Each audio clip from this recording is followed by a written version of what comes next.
Hello, I'm Dr. Aaron Shaw with the Picture Book Post. Today we're going to be reading Dear Librarian by Lydia M. Sigworth, illustrated by Romina Golata.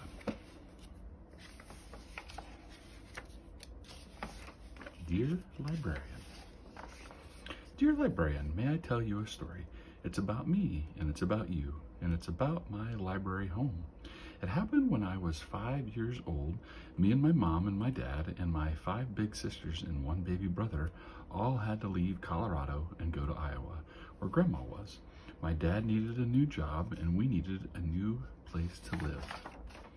In Iowa, I missed my little blue home with the big maple tree. I missed my red roller skates packed away in the big truck. I missed my sunny backyard with lots of space to run and play. I missed my best friend, little Becca, but most of all, I missed having a home. In Iowa, I didn't have a home to live in, just houses. 5 big sisters and 1 baby brother and a mom and a dad and a lot of people. So we lived in a lot of different places.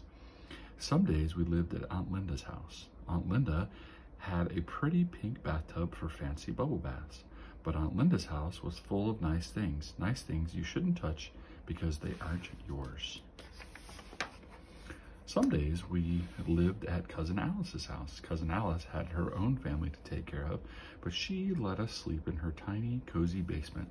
In Cousin Alice's basement, there was a big couch and bouncy mattresses. Every night was a giant sister sleepover. Move over, you're hogging the blanket. That's my spot. But even a snuggly sleepover was a little too crowded for all of us. Some days we stayed at Grandma's house. Grandma lived right by a park with swings and space to run and spin, but there weren't any friends at Grandma's park. Mom said it was very generous of everyone to let us live at their houses, but Grandma's house was too small, Aunt Linda's house was too nice, and Cousin Alice's house already had a family. Nowhere was home. Nowhere had a special spot just for me. Then one day, Mom took me and my 5 big sisters and 1 baby brother to a new place. Not a house, but a big building with stone columns and tall, tall steps. The library. There was a sunny window that took up a whole wall. There were rows and rows of books and baskets of toys and puppet theater. There was so much to do and so much space to do it in. At the window, I could watch people on the street, or I could skip down the rows of books with my brother, or I could make up stories with my sisters. There was enough space at the library for all of us. Then I found a special spot just for me. Up the tall stairs across the sunny window was a round desk. It was my favorite spot because behind that desk was my new friend. She had kind eyes, a gentle face, and a laugh like bubbles. That friend was the librarian, and that librarian was you. You looked me right in the eyes and listened to me like I was a grown-up. You helped me find a book about princesses, and then you sat down on the floor to read it to me.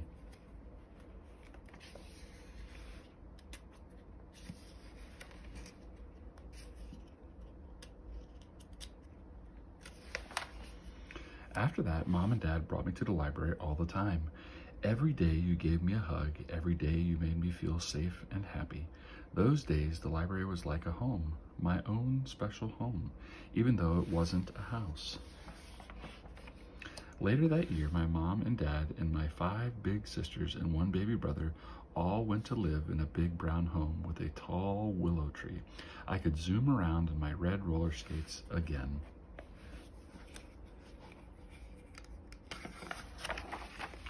But I still visited my library home to be in my favorite spot and read books and to be home with you, my library friend.